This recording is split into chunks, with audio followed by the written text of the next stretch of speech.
स्कूलों में मत भेजिए। सरकारी कॉलेज बनाए गए हैं, सरकार किसका पैसा देती है? सरकार हमारा और आपका पैसा दे रही है, अपना कहीं स्पेशल कोटे से नहीं देते।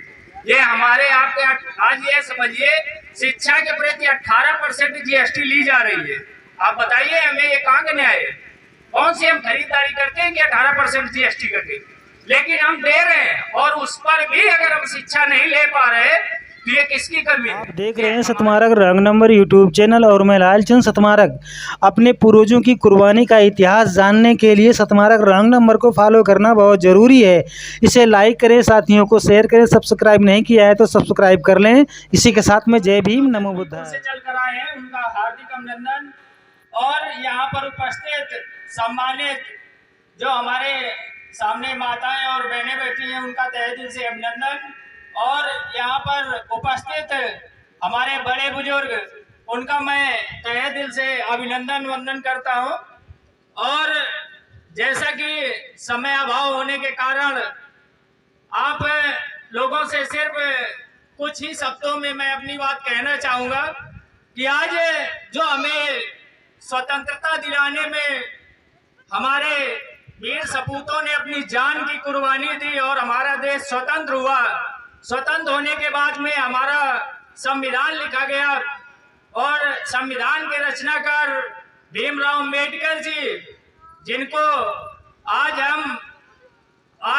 हमें इस कार्यक्रम की क्यों आवश्यकता पड़ रही है? क्योंकि हम आप मंदिरों में खूब जाते हैं लेकिन अपने संविधान को पढ़ने से कतराते हैं। सबसे बड़ी हमारी यही कमी है कि मंदिरों के जिस दिन, जैसा हमारे फौजी भारत भूषण जी ने बताया कि जिस दिन ये जो बच्चों की टोलियां आज मंदिरों की लाइनों में खड़ी मिलती हैं, शायद अगर यही लाइनें स्कूलों में लग करके पढ़ने के लिए खड़ी हो जाएंगे, उसी दिन हमारा देश का भविष्य उज्जवल हो जाएगा।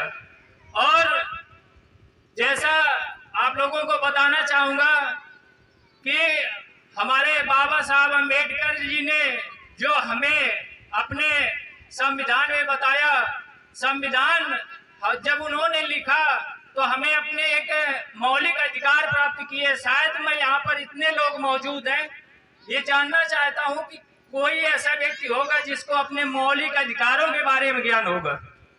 लोग यहाँ, फौजी जी, लोग यहाँ अपने मौलिक अधिकारों को नहीं पहचानते। ये हमारी कमियां है। कारण ये है हम शिक्षा की तरफ रुख नहीं करते। अतः आप ये समझिए कि जिस दिन हम अपने आप को शिक्षित कर देंगे और अपने बच्चों को शिक्षित कर देंगे, उसी दिन हमें हमारे अधिकार कोई हमसे छीन नहीं सकता। किसी में हिम्मत ये नहीं है अगर हम शिक्षित हैं तो हमारे अधिकारों को छीन ले। अतः मैं यहाँ पर उपस्थित जो हमारे बड़े भाई लोग हैं और जो माताएं बहनें हैं, उनसे मैं ये निवेदन करना चाहूंगा कि भले ही आप कर्जा ले, लेकिन अपने बच्चों को शिक्षित जरूर करें ताकि उनको अपना अधिकार मालूम हो सके कि हमारे क्या अधिकार हैं और हमें कैसे इनके अधिकारों को पहचानो। अपने भीमराव अम्बेडकर जी ने जो हमारे अधिकार हमें दिए हैं वो हमें खुद नहीं मालूम। आप देखते होंगे कि जैसे छोटी छोटी बातों पर हम आपस में लड़ जाते हैं। अरे आपस में लड़ेंगे, कब लड़ेंगे? जब हमारे पास शिक्षा नहीं होगी। और जब हम शिक्षित होंगे तो हमारा जो माइंड मेमोरी है वो विकसित होगा। और जब विकसित होगा तो हमें उस चीज का ज्ञान होगा कि अगर हम आज लड़ाई करेंगे तो उसका अंजाम क्या होगा, कौन सी धारा लगेगी और हमें कितने दिन जेल में रहना पड़ेगा।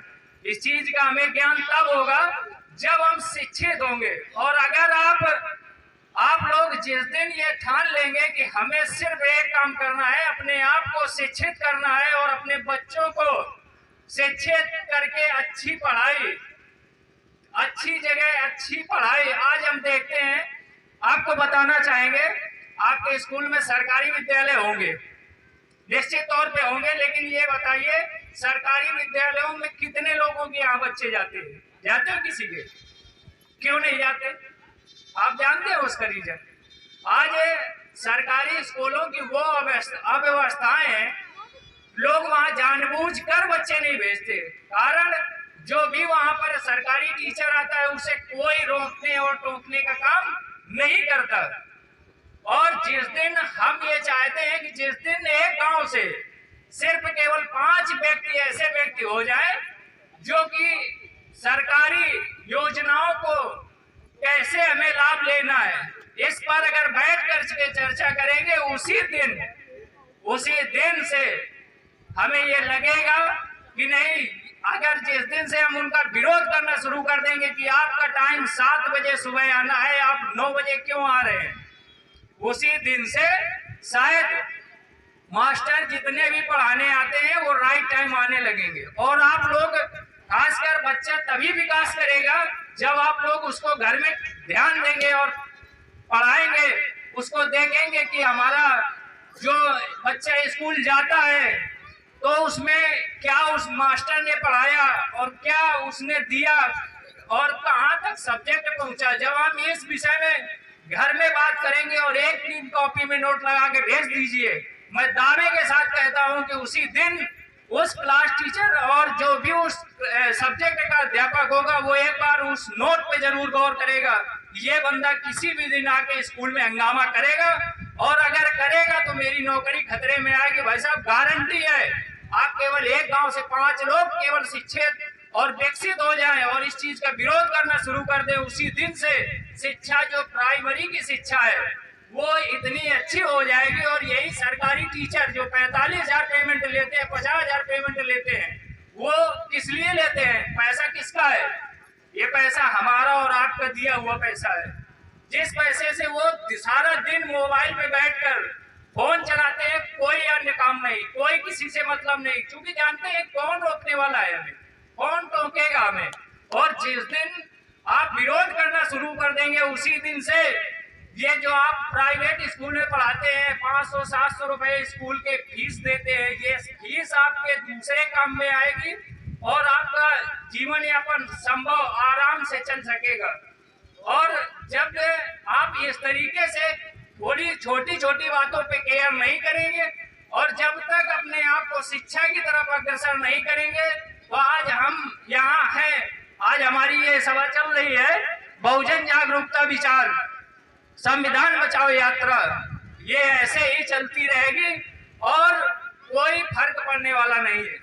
जब तक आप शिक्षित नहीं होंगे, अपने माइंड मेमोरी को विकसित नहीं करेंगे और उस पर विचार करने की तुम पे क्षमता नहीं होगी, तो हम लोगों के यहाँ आने से और आप लोगों को जय भीम और इसके नारे देने से कुछ नहीं होता। भीम साहब ये नहीं कहते कि आप हमारी मूर्ति का पूजन करो।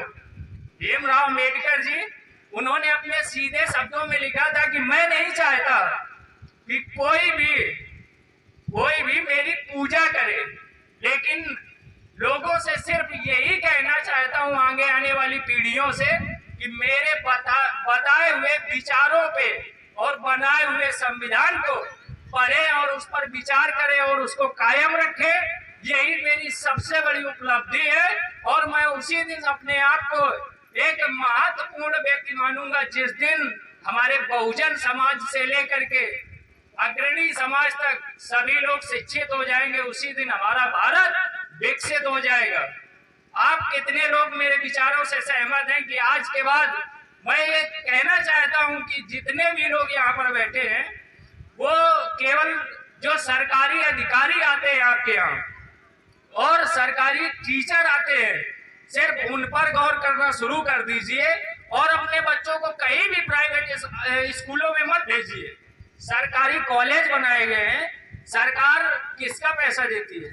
सरकार हमारा और आपका पैसा दे रही है, अपना कहीं स्पेशल कोटे से नहीं देते। ये हमारे आपके, आज ये समझिए शिक्षा के प्रति 18% GST ली जा रही है। आप बताइए हमें ये कहाँ का न्याय है? कौन सी हम खरीदारी करते हैं कि 18% GST करके, लेकिन हम दे रहे हैं और उस पर भी अगर हम शिक्षा नहीं ले पा रहे तो ये किसकी कमी है? ये हमारी स्वयं और अपने आप की कमी है कि हम अपने आप को शिक्षित नहीं कर पाए। हमें अपने अधिकार कभी पहचाना नहीं और कभी अपने अधिकारों को पहचानने की और जानने की कोशिश नहीं की। सिर्फ यही एक हमारी कमी है अतः यहाँ पर बैठे सभी बुजुर्गों को जो बड़े ध्यान से सुन रहे हैं, मेरे हम उम्र दोस्तों और माताएं बहनें, सभी को एक बार पुनः इस कार्यक्रम के लिए यहाँ पर उपस्थित हुए मैं उन सभी लोगों का तहे दिल से अभिनंदन करता हूँ, वंदन करता हूँ। जय हिंद, जय भारत, जय भीम।